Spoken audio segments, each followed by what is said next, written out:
사용할 줄 알아야 그거에 대한 막 감탄사도 나오지, 사용 못 해본 까막눈한테는 솔직히 막 감탄사가 잘 안 나오거든요. 지금은 제가 어디 나갔다 와도 막, 와, 우리나라 어떡하면 좋아, 막 엄지척척 하고 있는데, 그때는 이게 처음 만져보니까, 제가 북한에 있을 때 이게 그 한국에서 막대기라고 하나요? 폴더폰 사용했거든요.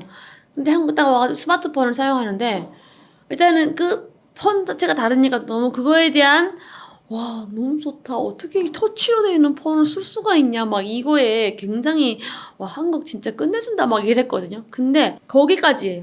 왜냐면 그 안에까지도 모르니까. 예, 예. 그리고 쓸 줄도 모르고, 네이버 검색도 모르고, 카카오톡도 그래서 신기하기만 하지 잘 모르겠는 거예요.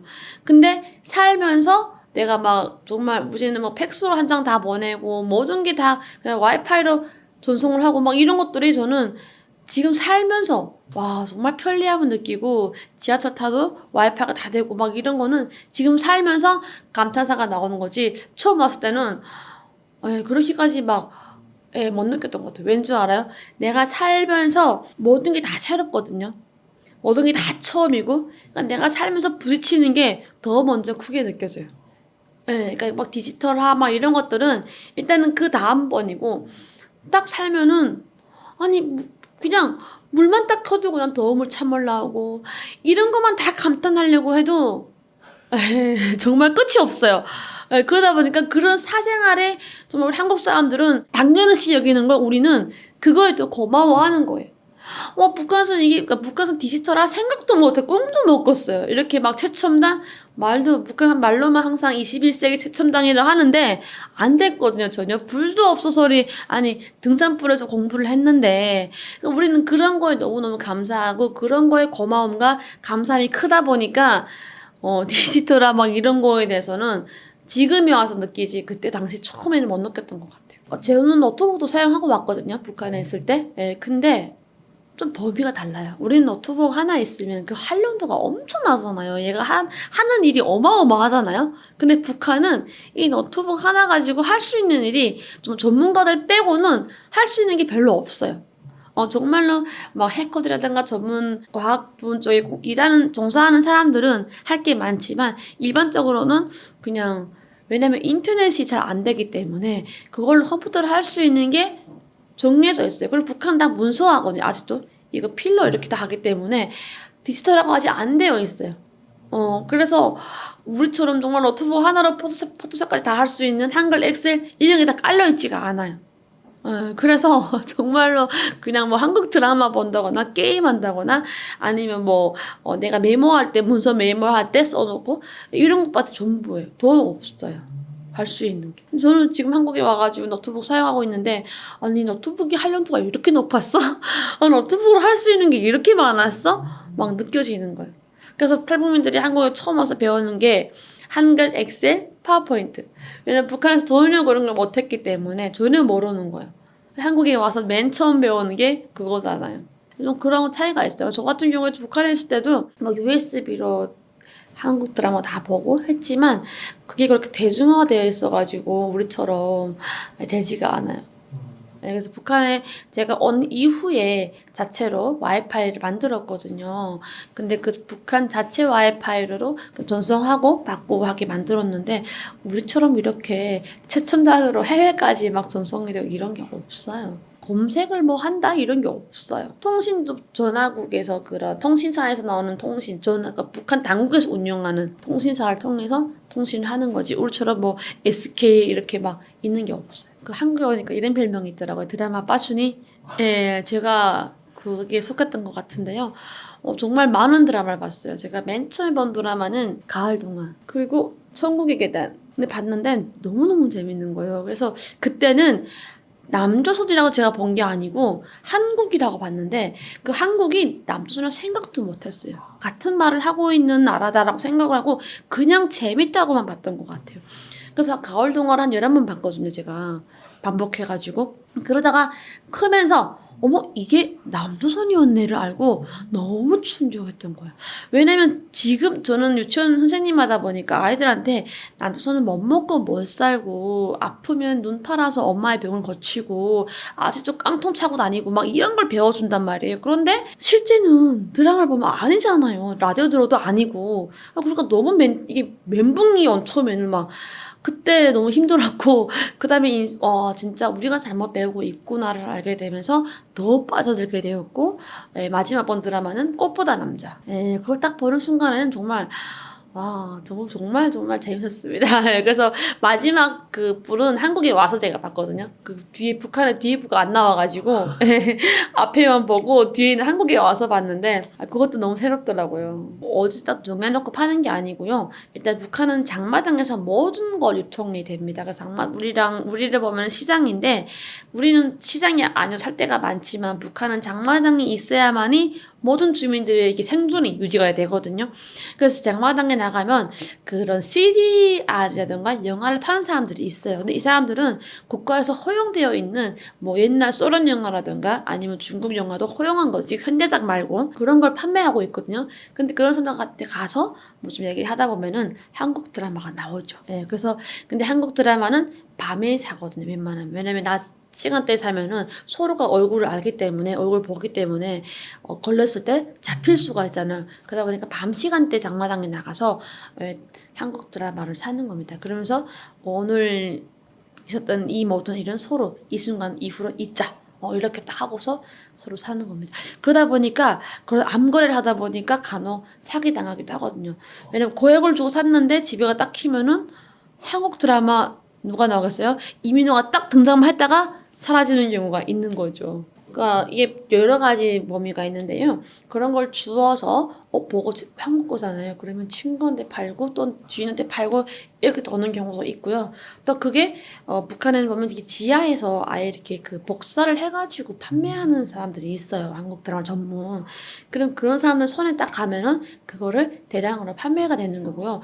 또 그렇게 안 들어가는 경우에는 저희들 같은 경우는 국경이었단 말이에요. 그러면 바로 앞에 중국이다 보니까 이 중국에서 한국 드라마를 넘겨오는 거예요. 그래서 지하에서 이 드라마를 무제한을 복사해가지고 판매를 하는 거예요. 뿌리는 거예요. 그래서 그렇게 판매가 되는 거예요. 유통이 한 몇 가지가 되는 것 같아요. 그러니까 지인을 통해서 돌아가는 게 있고 아니면 아예 유통이 복사해가지고 유통되는 경우도 있고. 그러게요. 김정은이 워낙 막기 힘드니까 계속 해마다 새로운 그런 막 악법을 만드는데요. 제가 볼 때는 이게 막을 수 있는 게 한계가 있어요. 우리가 사람이 그 심리가 그런 게 있잖아요. 하지 말라고 하면은 또 하고 싶어 하고 또 특별히 막 통제하면은 막 몰래 하는 게 또 막 스릴이 있고 막 그렇잖아요. 그래서 한국에 지금 와서 보면은 지금도 한국 드라마 너무너무 재밌어요. 그런데 북한에서 봤던 한국 드라마가 더 재밌었던 것 같아요. 그게 왜냐면 북한에 살 때 그 삶과 한국 드라마의 삶이 너무도 다른 거예요. 그리고 너무도 다른 세상인 거예요.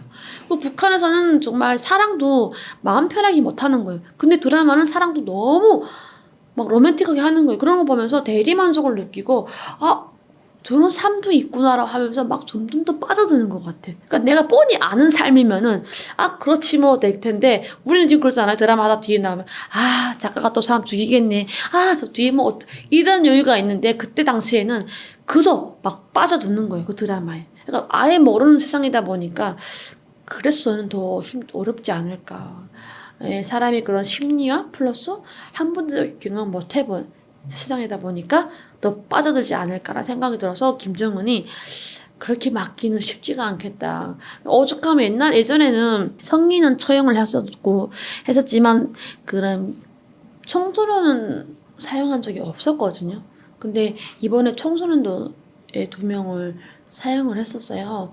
그리고 또 막 군인들도 사용을 하고 아니면 막 수용소 보내고 이런 경우들이 있는 걸 봐서는 굉장히 막 엄격하게 처벌하고 있는데 그럼에도 불구하고 한국 드라마는 거의 마약에 나갔기 때문에 한번 손대면은 계속해서 보게 되더라고요. 그래서 쉽게 끊기는 힘들다라는 생각이 들어요.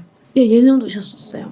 예능도 있었고 교육 프로그램도 들어왔었고 근데 요즘엔 조금 들어가기 많이 힘들다고 하더라고요. 왜냐면 뭐 예전에는 밀수도 하고 뭐 무역도 하고 하다 보니까 많이 들어갔는데 코로나 이후에는 아예 딱 모든 걸 차단하다 보니까 조금 유입되는 게 네, 힘들다고. 국경을 통해서 유입되는 거는 아예 안 된다고 보시면 돼요. 그래서 어찌 보면은 유입 하나로만 본다고 하면은 뭐 풍선을 띄운다거나 아니면 뭐 또 강물에다가 또 이렇게 띄우는 게 있거든요. 멋있어요. 역시 페트병에다가 넣어서. 예. 그런 방법으로 가는 거는 그래서 그나마 북한 주민들이 어느 정도는 접하지 않을까. 국경으로는 지금 아예 봉쇄가 되어가지고 빨래하러도 못 가고 물길도 못 나가요. 강가에. 예, 나가면 즉시 아예 쏜다고 할 정도거든요. 통화해 보면. 그래서 오히려 그쪽으로 가면은 조금 유입되지 않을까라는 생각을 해봅니다. 북한 유튜브는 그 우리처럼 개인이 하는 게 아니라 말로는 개인이 한다고 하지만 국가가 하는 거거든요. 그래서 그게 굉장히 막 우리 한국 사람들 보기에는 되게 자연스럽고 굉장히 편해 보이고 우리랑 다를 게 없네라고 하지만 그건 100%말 한마디까지 다 국가의 컨펌이 나와가지고 하는 멘트이기 때문에 그거는 북한 전체를 볼 수가 없고 북한에서도 유튜브 할 수 있다고 볼 수가 없는 거예요. 그런데 북한의 대외적인 걸 굉장히 잘해요. 왜냐면 자기들이 그런 홍보를 잘해야만이 워낙 국제사회에서 인권 가지고 떠들고 있고 북한의 막 그런 사람들의 막 그런 침해, 생존권 막 이런 문제도 워낙 많이 이슈화되다 보니까 자기들 딴에는 굉장히 그 나라에 대한 홍보, 선전화를 잘해야 되잖아요. 그러다 보니까 선전에는 굉장히 힘을 쏟는 거예요. 그래서 뭐 선전 쪽에 김정은 여동생 김여정이 딱 맡고 있잖아요. 그만큼 북한은 선전 쪽을 굉장히 중요시하거든요. 거짓으로 묶여있기 때문에 그 거짓을 계속 포장을 해야지 안 그러면 한순간에 와라락 무너지기 때문에 그래서 대외만큼은 정말 엄청나게 하고 있다. 왜냐면 그래서 외국인들도 보거나 우리 한국 사람들 보면은 북한 하면은 평양의 이미지가 굉장히 많아요.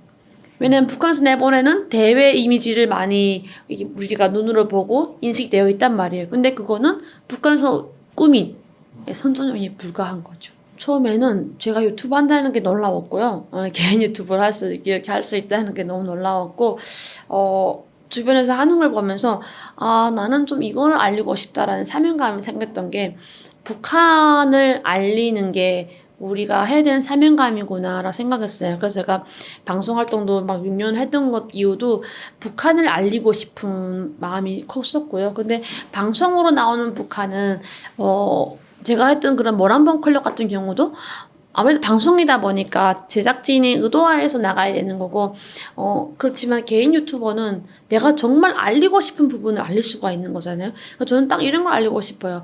일단 먼저 우리 탈북민들이 잘 사는 게, 탈북민들이 여기 사는 모습이 북한 주민들에게 엄청난 원동력이 되거든요. 그리고 통일이 다가오는 하나의 희망이 되거든요. 그래서 그런 거를 개척하는 게 먼저 온 탈북민이기 때문에 우리 탈북민들의 개개인의 그런 삶과 또 이런 우리 한국에서의 정착 과정을 알리는 게 저는 가장 중요한 거라고 생각을 해요. 또 특히 역사에 남을 만한 중요한 순간이라고 생각하고 이런 게 알리다 보면은 북한 주민들에게 이런 소식이 들어가서 그 주민들이 꼭꼭 쌓여있던 세뇌가 벗겨지는 순간 되지 않을까라는 생각으로 알리고 있습니다. 솔직히 해보고 싶은 게 너무 많아요. 북한에 있을 때는 그렇게 해보고 싶은 게 많지가 않았는데 한국에 와서는 해보고 싶은 게 너무 많아요. 가질 수 있을 만큼 다 가지고 싶은 욕심이 생길 만큼 굉장히 할 수 있는 게 많은데 일단은 가장 큰 목표는 통일을 향해서 가야 되는 선구자의 역할을 해야 된다고 생각을 하고 있고요. 그 플러스 저는 조금 복지 단체 같은 고아원이라든가 아니면 그것을 운영하고 싶어요. 그래서 통일 안 되었을 때도 여기서도 지금 많은 고아들이 힘들게 살고 있고 또 탈북민들의 2세가 나오고 있고 조금 이런 친구들의 케어와 함께 통일됐을 때 북한에 엄청난 고아들이 있거든요. 그런 고아들에게 조금 따뜻한 집이 되고 싶다라는 마음이 들어서 저희 어린 시절의 아픔을 견디고 잘 사는 모습을 보여주면서 그 친구들도 잘 살았으면 좋겠다는 마음으로 좀 그런 목표도 있습니다. 어떻게 생각할 거 있나요? 당연히 받아들이죠. 그거는 당연하다는 걸로 받아들이고 그거에 대한 뭐 3대까지 한다고 뭐 이런 불만을 전혀 못 느끼죠. 왜냐면 우리는 태어나서부터 이렇게 우리의 주권을 네, 행사할 수가 있잖아요. 근데 북한은 주민의 주권을 행사할 수가 없어요. 그리고 벌 수 있는 게 한계가 있고, 그리고 북한은 이런 생각이 있어요. 김일성이 북한을 만들었다고 생각하고, 김일성이 창조한 북한에서 김정일이 하고 김정은이 하는 거는 당연하다고 생각하는 거예요. 어찌 보면 그들을 신으로 모시기 때문에 북한 주민들은 신자들인 거예요. 예, 그래서 신은 당연히 존재하고 한 명이어야지 신이 다른 백두혈통이 된다는 거는 믿겨지지가 않는 거예요. 그러니까 그 김씨 가문을 굉장히 우상화를 할 수밖에 없는 거예요. 그래서 그거에 대해서 우리 해외에서 볼 때는 3대가 한다고? 이젠 4대까지 가네? 이런 얘기를 하지만 북한 주민들은 당연히 김일성의 자손이니까 해야지 라는 생각을 하는 거예요. 굉장히 중요한 말씀인데요. 제가 있을 때부터 시작해서 한국 드라마를 많이 접하면서 또 라디오 아니면 먼저 온 탈북민들의 전화 통화를 하면서 이런 얘기 쭉 듣다 보니까 뭔가 이렇게 인식의 변화가 있고요. 또 몰래 책도 역사책이라든가 이런 것들 많이 들어오거든요. 그런 거를 통해서 굉장히 이렇게 소문이 많이 퍼져나가요. 그러다 보니까 북한에는 MZ세대가 있어요. 그 MZ세대가 옛날의 기성세대와 다른 인식 차이가 있어요. 기성세대는 무조건 그냥 당과 수중을 위해서 개인을 희생하는데 이 MZ세대는 희생을 몰라요. 왜? 국가 혜택이 전혀 경험 못했기 때문에 이들은 내가 살아야 국가가 있다고 생각하는 거예요. 나부터 살겠다는 거예요. 왜? 국가는 나를 책임 못 져. 나를 지켜 못 주니까 내가 지켜야 돼라는 인식이 있다 보니까 이들의 인식이 굉장히 빨리 변화되는 거예요. 북한은 굉장히 집단주의 강하잖아요. 이 집단주의로 인해서 북한은 존재를 하는데 이 집단주의가 흐려지는 거예요. 그러다 보니까 김정은 그런 체제가 관리가 어려워지는 거죠. 그래서 굉장히 압박을 하고 있었고 청년들은 이런 말도 하셨어요. 감히 김정은한테는 뭐라고 못하지만 우리에게는 미래가 없다. 바꿀 수 있는 거는 우리다. 또 바꿀 수 있는 거는 한국이다. 우리의 이런 지금 이 지옥 같은 세상을 바꿀 수 있는 건 한국이다. 막 이런 얘기가 많이 돌아갔었거든요. 그런데 북한이 딱 그러면서 북한의 이 청년들이 조금 충성도도 많이 떨어지고 그러면서 집단에 나가서 이렇게 조금 충성해야 되는 청년들이 집단에 나가는 게 아니라 오히려 장마당에 나가서 돈을 벌고 이러다 보니까 북한의 그런 짜여져 있는 그런 체제가 무너지기 시작하는 거예요. 그런데 중요한 포인트가 코로나가 딱 들어오면서 이런 외부 세계의 모든 것들이 차단됐어요. 지금은 북한에서 외부 세계에 대한 정보를 접할 수가 없는 거예요. 예전에는 해외에 나갔던 사람들 들어오고 이렇게 하면서 또 들어오는 것도 있는데 지금은 해외 파견된 사람들도 못 들어갔잖아요, 한동안. 그러니까 아예 딱 닫혀 있는 거예요. 그래서 멈춰 있는 거예요. 그 인식 변화가 막 되다가 딱 멈춰 있는 거예요, 지금. 그래서 저는 지금이 굉장히 중요한 시기라고 생각하고 있고, 때 코로나가 안 터졌더라면 북한 김정은이 지금쯤 좀 무너지지 않았을까라는 생각을 할 만큼 굉장히 인식 변화가 커졌어요. 이렇게 가다가는 정말로 빨리 변하겠는데? 라는 생각을 했습니다. 절대로 이루어지지 않았다고 봐요. 왜냐면 북한 그 김씨들은 대대로 내려오면서 했던 게 있어요. 매년 신년사, 해마다 신년사를 하는데 그때 정말 입에다가 난 기름 번지르르하게 좋은 말만 다 해요. 그래서 신년사 나올 때마다 이랬어요. 아이고 또 거짓말하고 있네. 그거 신년사는 누가 말해요? 김일성, 김정일, 김정은이 말하는 거잖아요. 그런데 사람들이 아이고 또 거짓말하고 있네. 언제면 저 거짓말 안 할까?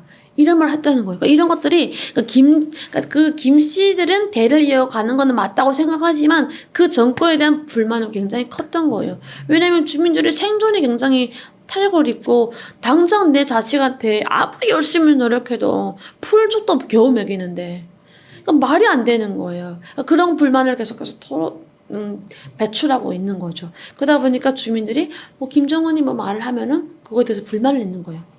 그래서 김정은이 몇 년 전에 쇼를 한 거예요. 울면서 미안하다. 내가 흰쌀밥에 고깃국을 먹여주겠다 약속했는데 우리가 이게 안 돼가지고 너무너무 미안하다. 조금만 더 허리띠를 설렘해달라.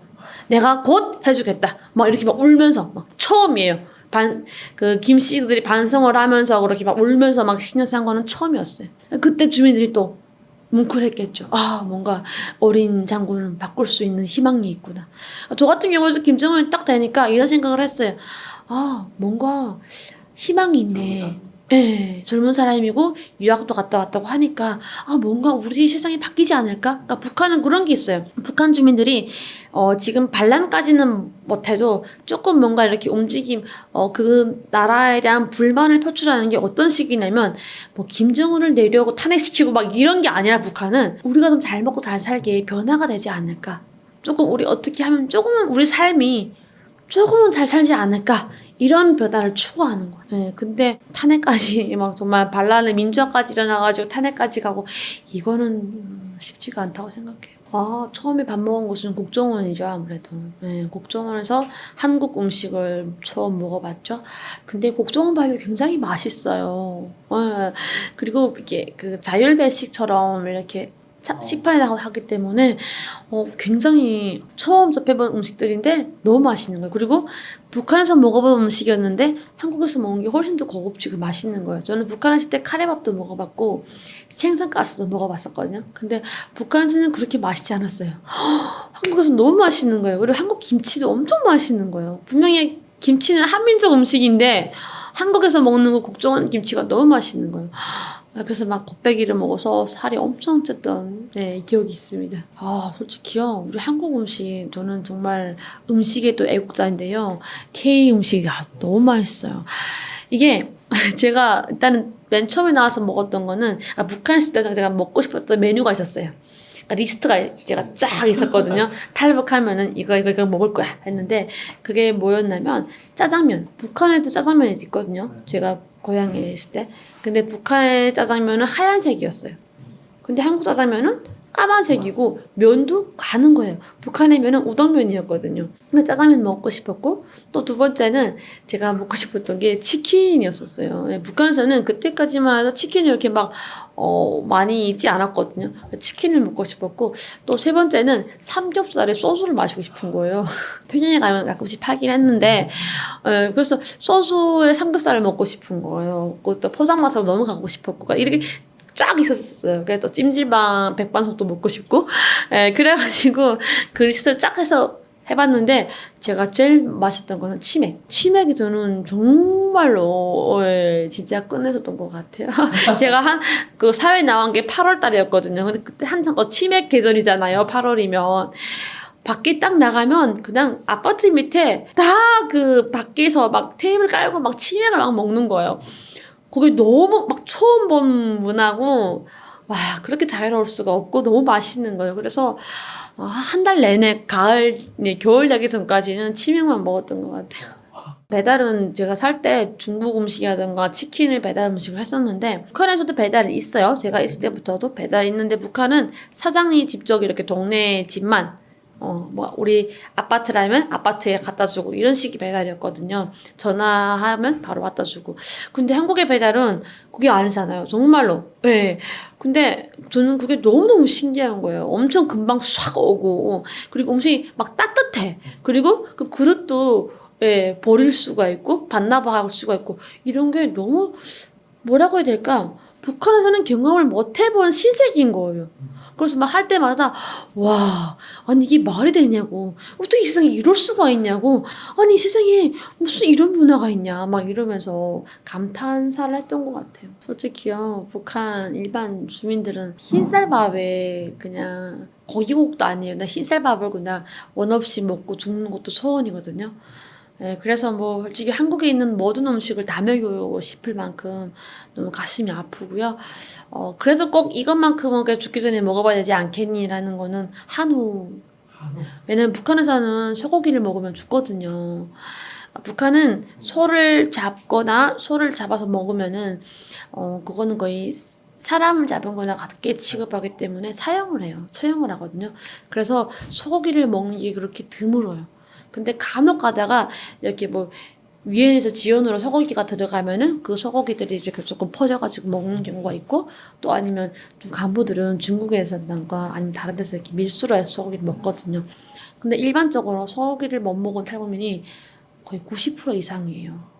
그래서 저도 북한 소고기를 먹어봤지만 저는 소고기는 껌같이 질긴 소고기인 줄 알았거든요. 근데 한국에서 한우를 먹으면서 와, 거긴 이렇게 부드러웠어를 느꼈기 때문에 북한 주민들은 목숨을 걸고 먹는 소고기 또 아니면 목숨 걸어도 못 먹는 소고기를 한국에 와서 정말 마음껏 먹이고 싶다라는 생각을 해봅니다. 저는 사죄까지는 가능하다고 생각해요. 왜냐하면 북한 주민들은 그 정권에 아까 말씀하신 것처럼 아니 진짜 정말 기본적인 생존권도 보장 못 해주면서 맨날 미사일을 만들고 군에다가 뭔가 계속 이렇게 군사 쪽에만 집중하고 있으니까 그거에 대한 불만은 이제 한 20년 전부터 나왔었거든요.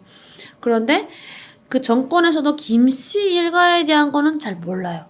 한국에 나와서 우리도 알게 됐어요. 김씨 일가들의 그런 화려한 삶이라든가 김씨들이 그런 부하방탕한 그런 막 생활하고 있잖아요. 막 김정일이 막 부인 몇 명씩 되고 이런 거를 일반 주민들이 정말로 몰랐어요. 그러니까 정말 김정일도 김정은도 힘들게 산다고 생각했던 거예요. 우리를 위해서 막 정말로 애쓰고 있구나. 근데 아니잖아요. 밖에 나와보면은 아니잖아요. 근데 그걸 모른다는 거예요, 북한 주민들이.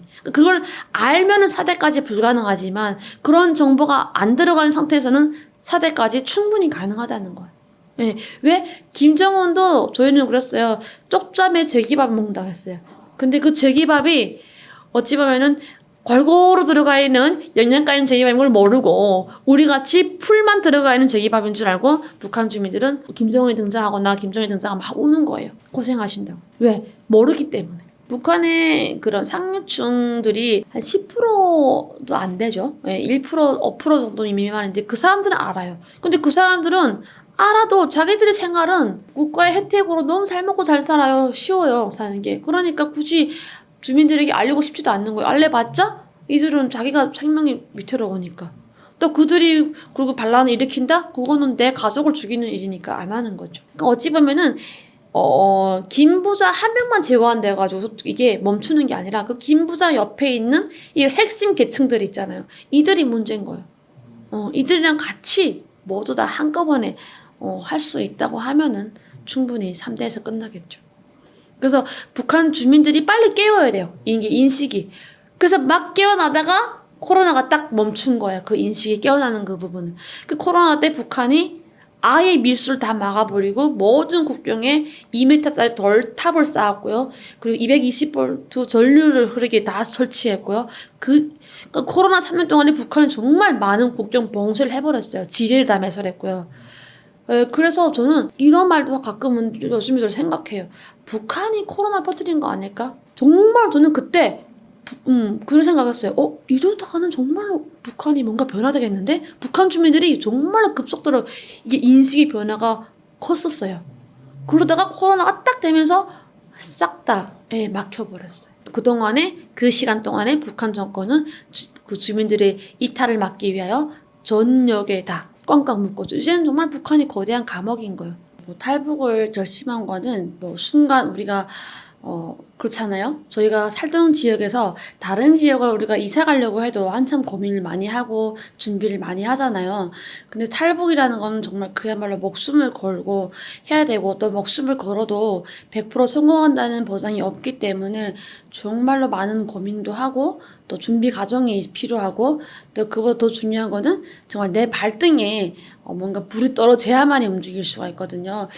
저 같은 경우에는요, 되게 어릴 때부터 이렇게 시작됐던 것 같아요. 그래서 저희 탈북을 결심한 계기는 일단은 두 번 다시 소중한 가족을 잃고 싶지 않아서 그 땅을 떠야겠다라는 결심을 하고 뜨게 됐습니다. 제가 어릴 때, 그러니까 저희 집안은 조금 부유하다고 봐야겠죠. 북한에서는 굉장히 당연히 그런 혜택을 많이 받고 사는 집안이고, 북한이 일명 말하는 막 아사자 이런 걸 전혀 경험을 못한 집안이다 보니까 굉장히 저는 북한 사회가 정서적이고 또 북한 사회가 정말로 선전하는 내용과 같이 그렇게 잘 먹고 잘 살고 우리나라가 최고인 줄만 알았었어요. 근데 커가면서 또 우리 집안에서 그렇게 충성을 했어도 당하는 걸 보니까 또 이게 뭔가 문제가 있다는 것을 느끼게 됐어요. 그래서 저희 집안은 그야말로 여기서 말하는 핵빨갱이 집안이었던 거죠.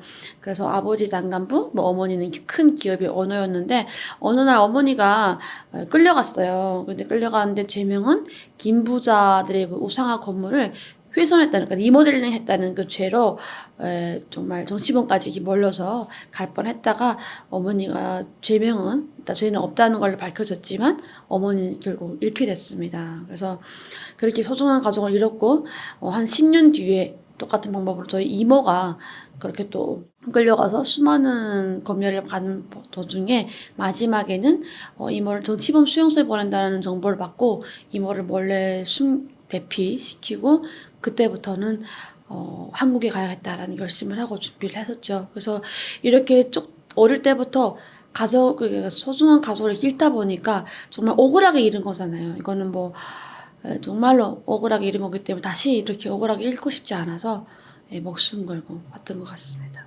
북한에서는 그런 게 있어요. 저희는 정말로 북한은 출신 성부에 따라서 그 후세들의 발전도가 확연히 다르거든요. 저희는 정말 이미 다 진로가 정해져 있을 만큼 굉장히 출신 성분이 좋은 집안이었고 혜택이 좋은 집안이었는데 그럼에도 불구하고 북한은 아무리 그 김부자에게 충성을 했다고 한들 영원한 권력이 없어요. 그래서 보시면 우리 한국에서 많이 알고 있는 김정은 옆에 있는 사람들 엄청 많은 사람들 숙청되고 있잖아요. 일면자의 가족인 검어부도 막 죽이잖아요. 그러니까 어떠한 개인의 권력이 커지는 것을 김부자들이 허용을 하지 않아요. 왜냐하면 그게 곧 반란이 되고 그게 곧 어떻게 되겠어요. 한 개인의 우상화가 다른 개인한테 이렇게 김부자의 우상화가 한 개인에게로 가기 때문에 절대로 허용을 안 합니다. 그래서 북한은 개인의 권력이 조금 커질까 하면은 무조건 위에서 강압적으로 내려와서 눌러버려요. 그래서 저희도 어머니가 그렇게 정치범까지 갈 뻔했지만 다행히도 집안에 그런 권력이라든가 가력이 있다 보니까 해명할 수 있는 그런 기회가 와가지고 해명이 돼서 엄마 그거는 무죄로 판결됐고 이모도 어떻게 해명이 되려고 했는데 너무 시간이 긴 거예요. 2년 가까이 있으니까 이모가 햇빛을 맛보니까 몸이 너무 쇠약해지는 거예요. 나이도 있으시고. 그래서 안 되겠다. 이 땅에서는 아무리 충성하고 한다 한들 우리 이모를 살릴 수 있는 길은 없구나. 그냥 빨리 이모를 살리자라는 마음이 더 컸던 것 같아요. 저는 그래서 어릴 때 그렇게 어머니 사건이 있으면서 아버님도 돌아가시게 됐고요. 그래서 저는 외할머니랑 같이 지내다가 또 외할머니 돌아가시고 저희 지금 그 이모가 같이 살고 있다가 이모가 평양에 올라가면서 저는 그냥 이모랑 같이 잠깐 헤어졌죠. 그래서 그 이모와 함께 또 그 이모 딸 언니가 있어요. 이렇게 언니랑 해서 제가 3명이 저는 외동딸이거든요. 외동이다 보니까 가족이 어찌 보면은 피를 나눈 정말 직계 가족은 다 돌아갔다라고 보면 될 것 같아요. 그래서 이모와 언니와 함께 팔짱 끼고 한국으로 왔습니다. 일단 탈북을 준비한 건 한 2년 2개월 준비했고요. 그리고 탈북 브로커가 딱 가자라고 하고서 출발해서 한국까지 오기는 한 6개월 정도 좀 안 걸렸던 것 같아요. 북한에서 일단은 6개월 안 걸렸는 5개월 걸렸네요. 북한에서 일단은 중국에 넘어갔고요. 중국에 갔는데 탈북 과정에서 저희가 그 11월 달에 넘다 보니까 저희 고향은 11월이면요 영하 38도까지 막 기온이 떨어져요. 그리고 눈이 거의 허리까지 막 허벅지까지 오거든요. 그런 산을 저희가 눈 덮인 산을 한 3개 이상 건너고 또 살얼음이 낀 강을 건너다 보니까 손발톱이 다 동상 입어가지고 중국에 딱 도착했는데 손발톱이 막 딱 동상 입은 거예요. 그래서 그게 회복하는데 한 3개월 좀 안 걸렸던 것 같아요. 그래서 새 손톱 발톱이 나온 다음에 저희가 출발을 하게 됐죠. 그래서 거의 그리고 출발해서 또 태국이라는 이민국 수용소가 있어요. 그것은 일단 우리 한국 대사관이랑 연계가 되어 있어가지고 그것을 불법 체류자로 저희가 한 40일 정도 감옥에 생활해야 되는 거예요. 그래서 생활하다가 대한항공 타고 대한민국으로 오게 됐죠. 다른 탈북민들 같은 경우에는 중국에 가서 중국에 살다가 오는 경우도 있고 아니면 또 몽골 같은 데로 제3국을 또 통해서 오는 경우에는 저희 같은 경우에는 중국에서 그냥 바로 오다 보니까 좀 과정이 짧았다고 보시면 될 것 같아요. 한국에 딱 입국해서요. 딱 입국해서는 정말 많은 만감이 교차한다고 해야 될까요? 일단은 그동안 막 목숨을 걸고 왔던 저희 그런 지난 시간이 너무 힘들었다는 생각에 울컥했고요. 그리고 또 두 번째는 한국에 좀 딱 도착하니까 솔직히 한국까지 간다라는 생각으로 왔지만 그게 그렇게 쉽지는 않았거든요. 그래서 한쪽 손에는 면도칼, 한쪽 손에는 수면제, 먹을 죽을 수 있는 걸 딱 들고 왔는데 그걸 버릴 수 있다는 게 너무도 감사하더라고요. 그리고 또 하나는 굉장히 한국 그 인천공항이 되게 화려했어요. 이렇게 만감이 막 교차했던 것 같아요. 그런 뭔가 슬픈 마음도 생기면서 막 그동안의 아픈 시간들이 막 되돌아보면서 너무 힘들지만 또 내가 이 조건과 환경이 너무 좋은 거예요. 그래서 또 기쁘기도 하면서 막 감격한 마음? 이런 게 막 계속 만감이 교차하는 그런 시기였던 것 같아요. 그래서 제가 딱 보면서 인천공항 그 거대한 공항을 봤는데 너무 웅장한 거예요. 한국 드라마로만 봤지 실제로 한국 못 봤잖아요. 근데 인천공항 딱 보면서 와, 한국이 규모가 이 정도로 커? 분명히 우리 한반도의 지도에서 반밖에 안 되는데 이 정도로 큰 공항이 있다고? 막 이런 생각에 우리가 배웠던 지도가 정말 거짓말인가? 막 이런 생각이 들 만큼 너무 크고 웅장한 거예요. 그래서 와, 한국 진짜 기대된다. 막 이런 생각을 했던 것 같아요. 일단은 저희가 세 명이 같이 왔으면 좋았을 텐데 언니는 중국에 어느 가정에서 언니는 떨어졌었고요. 그리고 저랑 이모만 먼저 입국했었고요. 그리고 언니는 저희 한 20일 뒤인가 언니는 바로 또 따라왔었어요. 근데 이모랑 언니가 제가 딱 인천공항에 도착했는데 국정원에서 마중 나온 거예요. 근데 되게 북한에서는 안기부 했거든요. 그래서 안기부 여원이라고 하면은 조금 무서운 이미지가 굉장히 컸었어요. 근데 정말로 이렇게 웃으시는데 막 카리스마가 느껴지고 웃는데 뭔가 막 무서운 기운이 막 느껴지는 거예요. 굉장히 이렇게 체력도 좋으시고 근데 그러면 딱 오셔가지고 근데 그분들이 했던 말 중에 굉장히 감사했던 멘트가 있었어요. 대한민국에 오시는 건 여러분들 환영합니다. 오시느라 정말 고생 많았습니다 하시는데 막 왈칵 눈물이 나는 거예요. 그래서 막 펑펑 울다가 버스에 딱 탔어요. 버스 타가지고 가려고 하는데 마스크를 주시는 거예요, 한 명씩. 근데 뭐지? 갑자기 감격했다가 갑자기 마스크 주니까 뭐지? 왜 마스크 주지? 우리 뭐 전염병 환자도 아닌데 북한에서는 마스크를 쓴다고 하면은 코로나 전이다 보니까 마스크에 대한 그 인식이 좀 안 좋았어요. 뭐지? 우리 전염병도 아닌데 왜 이렇게 전염병 취급하나? 설마 안기부에 가면은 막 장기 막 이런 거를 피를 뽑아가지고 피를 판다거나 아니면 또 막 장기 검사한다고 막 하던데 설마 그러는 건가? 아니 한국 그럴 수가 없는데? 하면서 막 물음표가 막 생기면서 가는 것이 바로 건강검진 하는데 간 거예요. 병원에. 근데 그것도 뭐 어떠한 안내가 있다던가 설명이 있고 갔으면 좋았을 텐데 그런 게 전혀 없이 딱 가가지고 바로 딱 건강검진 하니까 조금 그런 것들이 너무 좀 무섭게 느껴지는 거예요. 예. 태어나서 처음으로 받아보는 건강검진에 막 체계적인 건강검진도 우리나라 되게 잘하잖아요. 그런 게 막 너무 놀라는 거예요. 그런 걸 보면서 조금 안 기부에 대한 그 이미지 그런 교육, 안 좋았던 이미지, 이상한 루머, 이런 소문들을 딱 떠오르면서 좀 겁났던 기억이 가장 컸어요. 네, 그리고 뭐 나중에 보니까 건강검진을 한 거다. 라고 해가지고 아이고 태어나서 또 이런 것도 받아보네라는 생각을 했는데 그 국정원에서 가서 생활하는 수가 한 달 되거든요. 그 기간에 조사받고 있는데 국정원은 지금 보면은 그때는 빨리 막 가고 싶었는데 지금 생각해 보면은 또 가고 싶은 뭐 첫 고향 같은 느낌? 맨 처음에는 되게 그러니까 제가 북한 사람이라는 신분이 확인되기 전까지는 엄격해요. 막 그냥 분위기도 말도 못하게 막 하고 서로 굉장히 엄격한 분위기인데 조사 딱 거치고 나오면은 그다음부터 되게 편안한 분위기에서 조금 생활할 수 있기 때문에 다시 조사받으러 간다는 게 아니고요. 다시 가보고 싶은 뭐 예촉이 있는 그런 곳인 것 같아요. 한 달 정도 그곳에서 보냈는데요.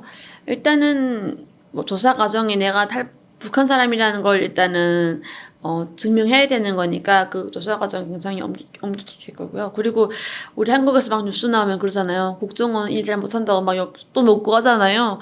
저는 근데 국정원 일 너무너무 잘해요. 이게 그 정보 수집력이 어마어마하시고요. 저는 제가 물론 적은 거에 한해서 조사를 받고 있긴 하지만 그분들이 많은 걸 알고 계시는 거예요.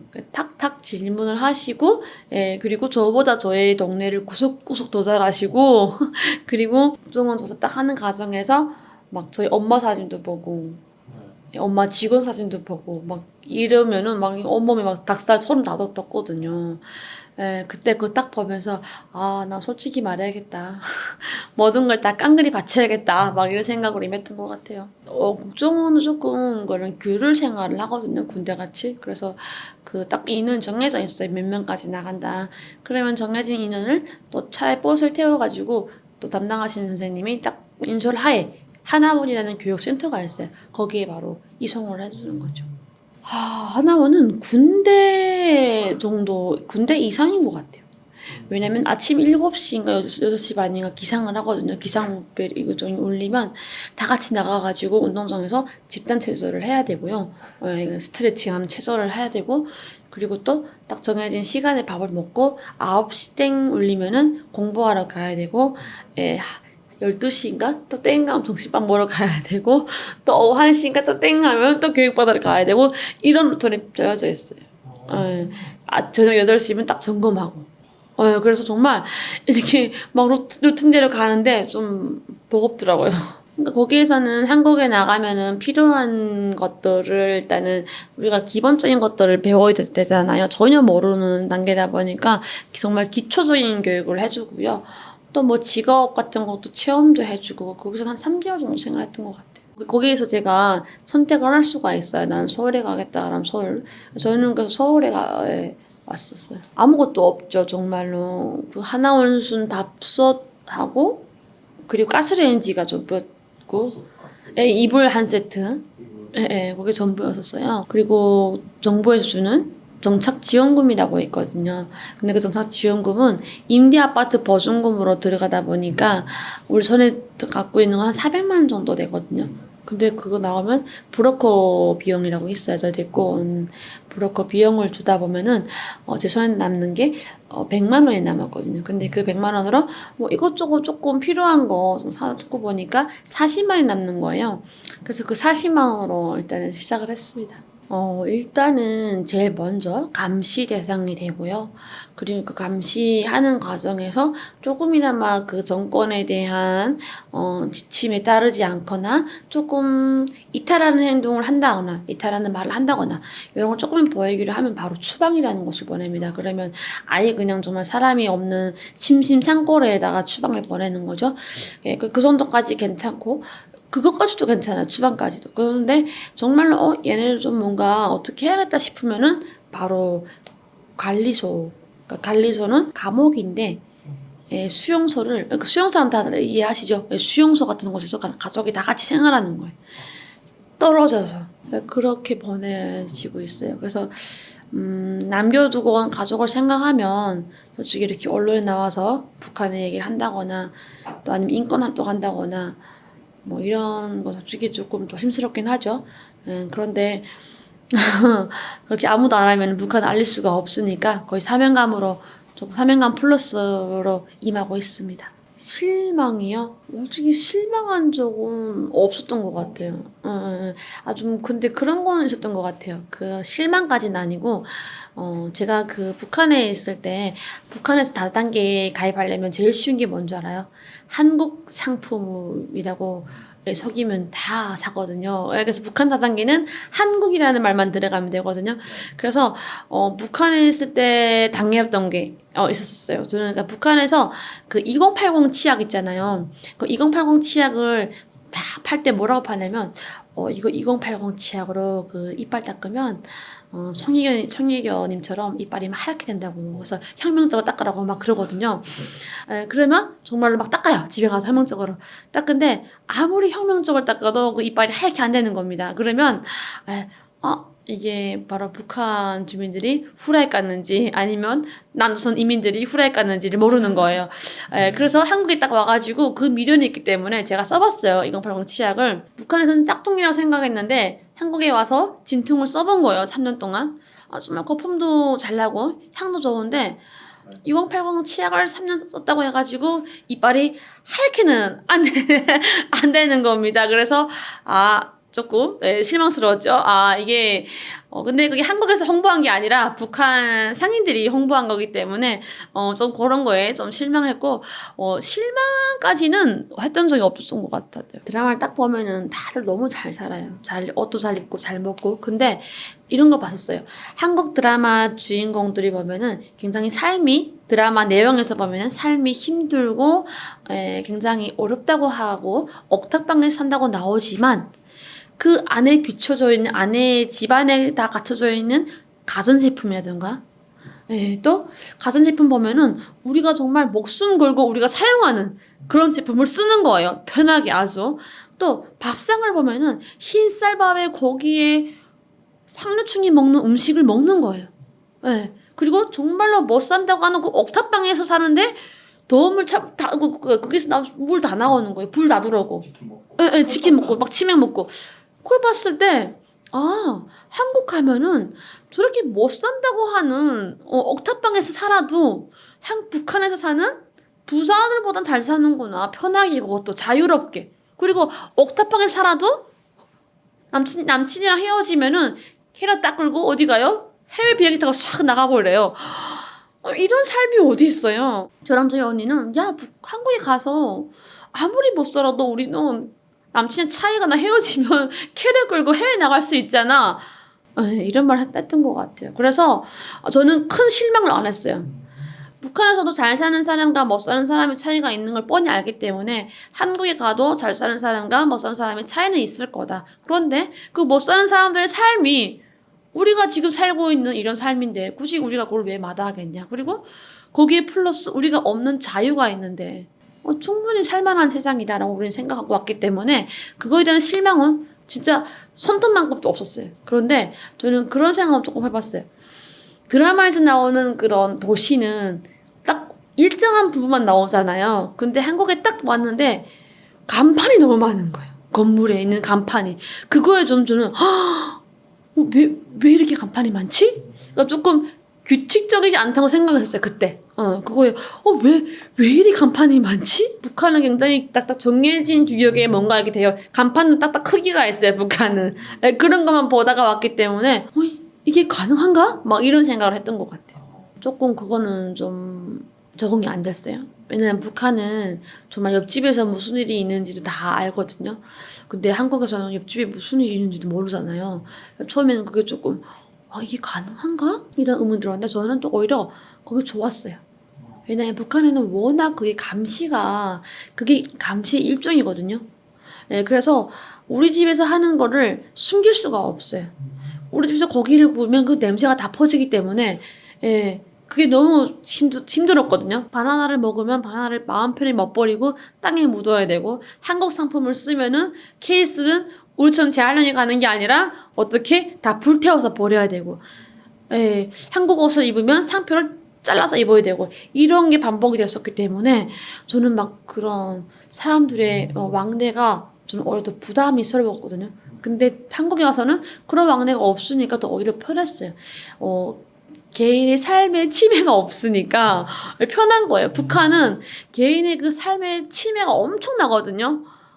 그런 세상을 살다 보니까 한국에서 오히려 저는 오히려 편한 거예요. 근데 몇 년 살고 나니까 이제는 한국 너무 빡빡한 거 아니냐. 아니 왜 이리 옆집에서 북한은 김치 담글 때도 보면은 다 같이 나와서 온 동네 같이 담그고 뭐 아이도 막 옆집에 막 봐줄 수도 있고 막 이렇게 했는데 한국은 그런 게 전혀 없으니까 정말 인심이 빡세다라는 말을 생각했는데 지방에 가면 안 그렇더라고요. 지방에 자주 가는데 지방에 가면은 정말 온기가 느껴지고 정말로 이렇게 어르신들도 그렇고 사람들이 많은 관심을 보이더라고요. 그래서 이게 도시에 살다 보니까 워낙 바쁜 현대인들의 그런 삶 때문에 이런 모습이 있구나를 지금은 이해를 하죠. 저도 옆집이 무슨 일인지 몰라요. 제가 제 삶이 바쁘다 보니까 이제는 이해가 되는 거죠. 힘들었던 게 솔직히 없다고 하면 거짓말이고 좀 많았죠. 근데 그 중에서도 힘들었던 거는 문화 차이? 그 문화 차이가 이렇게 그 언어. 북한에서 한국 드라마를 이미 경험했다 보니까 나 일반적인 문화 차이는 저는 잘 극복해놨어요. 근데 언어는 드라마를 많이 봤어도 이게 정말로 언어는 한 달에 한 번씩 새로운 언어가 나오는 것 같아요. 어디서 나오는지 모르겠지만. 그래서 그런 게 조금 힘들었어요. 약간 외래어라던가 약간 전통 우리 정말 한국말이 아닌 말을 쓰잖아요. 복합적인 것들이 저는 좀 힘들었어요. 그러니까 이해할 수 없는 말들, 외래어라던가 막 이런 언어들이 좀 힘들었어요. 그리고 될수록이면 특히 젊은 친구들은 더 외래어를 많이 쓰는 것 같아요. 그래서 나는 분명히 어리고 젊은데 같은 또래랑 이게 안 되는 거예요. 커뮤니케이션 잘 안 되는 거예요. 왜냐면 외래어를 너무 많이 쓰고 있고 막 그러다 보니까 잘 안 되더라고요. 처음에 그게 조금 어려웠어요. 그래서 막 종이 메모에 가면서 외우고 검색하고 막 이랬죠. 제가 아예 나이가 많으면 괜찮을 텐데 어리다 보니까 같은 또래랑 이렇게 어울리는 관계에서 조금 어려움이 있더라고요. 북한이 지금 너무 막 폐쇄적으로 가고 있고 김정은도 막 이상하게 막 돌발을 하고 있잖아요. 하물며 어물풍선으로까지 돌발하고 있고 정말 그래서 솔직히 지금 북한이 굉장히 힘든 상태고 고립에 있는 상태다. 그리고 북한 주민들은 지금 엄청난 아사자를 겪고 있거든요. 지금 그 정보를 들으면은 엄청 힘들다고 하거든요. 그런데 북한 주민들이 그만큼 힘들면은 북한 정권도 그만큼 힘들거든요. 자기들은 아무리 허위호식 한다고 해도 힘든 건 있기 때문에 김정은이 정말 발악을 할 것 같은데 그렇다고 저는 5년 뒤에 10년 뒤에 북한이 우리가 바라는 그런 모습까지 정말 됐으면 좋겠다는 바람은 있지만 확 변화? 조금 애매한 질문이긴 해요. 굉장히 어렵고라는 질문을 하셨는데 저희 바람 같아서는 지금의 북한의 그런 고립되고 막 북한의 이런 행동들을 봐서는 분명히 반드시 변화가 있다라고 보거든요. 그런데 그 변화가 우리가 생각하는 한 체제하에 살고 있는 그런 변화까지는 제가 장담을 못하겠지만 분명히 어떠한 변화는 생긴다라고 저는 보고 있어요. 왜냐면 얼마 전에 그 북한에서 자유민주주의라는 그 당을 창당하려고 이렇게 막 데모를 했다가 적발되어가지고 처형당한 일이 있어요. 그걸 딱 접하면서 제가 정말 전 충격이었어요. 북한에서는 상상도 할 수 없는 그런 일이 최근에 생겼다는 거는 정말로 그건 북한의 변화라고 보거든요. 그래서 5년 뒤, 10년, 5년 뒤까지는 몰라도 10년 뒤는 정말로 북한이 엄청난 변화되어 있지 않을까라는 생각을 해봅니다. 한 체제로 가야겠죠. 두 체제로 가는 거는 의미가 없다고 생각하고 있고요. 한 체제로 갔을 때 북한의 변화는 저는 엄청나다고 생각을 해요. 그리고 많은 사람들이 우리 한국 사람들이 그러잖아요. 통일되면은 북한의 사람들 다 우리 한국으로 오지 않냐라는 생각을 하는데 저는 그렇지 않다고 생각하거든요. 오히려 우리가 그쪽으로 가거든요. 저도 통일되면 저는 바로 북한으로 가서 뭐 북한에 사는 게 집은 한국에 두지만 저는 북한에 가서 많은 일을 해야 된다고 생각을 하기 때문에 그쪽에서 올 일은 없다고 봐요. 그리고 북한의 변화는 정말 반드시 우리가 생각하는 그 이상의 변화가 있을 거고 그리고 굉장히 드라마틱한 에너지 효과가 저는 엄청나게 날 거라고 생각을 하고 있어요. 그런데 저는 정말로 이 부분은 장담하고 싶어요. 10년 뒤에 북한이 반드시 변화된다. 두 번째는 한 체제에서 산다고 하면은 북한이와 우리가 정말 우리나라 대한민국이 엄청난 거대한 강국이 되지 않을까 싶어요. 그래서 주변 국가들의 조금 그걸 막지 않나 제재하지 않나라는 생각을 해요. 북한에 있는 그런 자원이라든가 또 북한 주민들의 그런 원동력이라든가 북한 주민들의 일자리 우리 한국에서는 일자리가 굉장히 힘들잖아요. 그런 모든 것들이 해결되기 때문에 그리고 우리 한민족이에요. 북한 사람들도 그 체제에 살았기 때문에 지금 그렇게 사는 거지 굉장히 똑똑하고 생활력도 강하고 정말 우리 한민족이라는 거를 저희가 한국에 와서 느끼거든요. 근데 북한 주민들도 우리 체제가 반드시 들어간다고 하면은 변화가 하기 때문에 우리의 기술력과 우리의 발전되어 있는 지금 한국의 이런 모든 것들이 북한에 들어가면 저는 정말로 미국, 중국, 일본 그 나라들보다 더 이상적으로 발전하지 않을까 싶어서 정말 기대는 엄청 하고 있는 거죠. 그래서 항상 저희는 그냥 탈북민들은 그런 생각을 해요. 항상 그런 그런 꿈을 꾸다가 갑자기 미소가 쓱 짓게 되는 거예요. 아, 정말로 그렇게 되면 얼마나 좋을까? 막 이러면서 그런 상상도 가끔씩 합니다.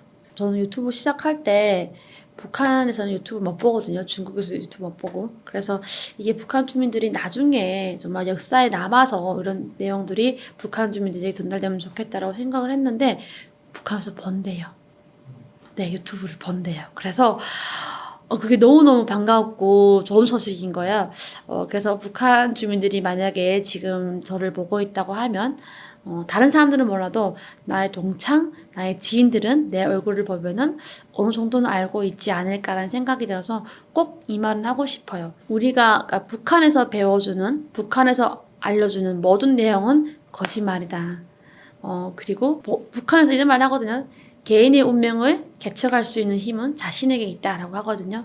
그래서 옛날엔 기성세대에는 정말 한국 드라마를 보면서 아, 한국 잘 산다라고 끝났다면 지금 MZ세대는 한국 드라마 보면서 나의 미래를 바꿀 수 있구나 라고 생각하면서 탈북을 하거든요. 그래서 우리 북한에 있는 내 친구, 우리 지인들이 탈북의 길이 막혀가지고 지금 힘들다고 느낄 수 있는데 조금만 버티고 살다 보면은 다시 꼭 만날 날이 있지 않을까 싶고 또 한 가지 나는 매일 더운 물과 찬물로 샤워를 하고 운전하면서 정말 전국을 다닐 수 있고 얼마 전에도 비행기 타고 해외로 나가왔단다. 얼른 빨리 와서 함께 살면 좋겠다.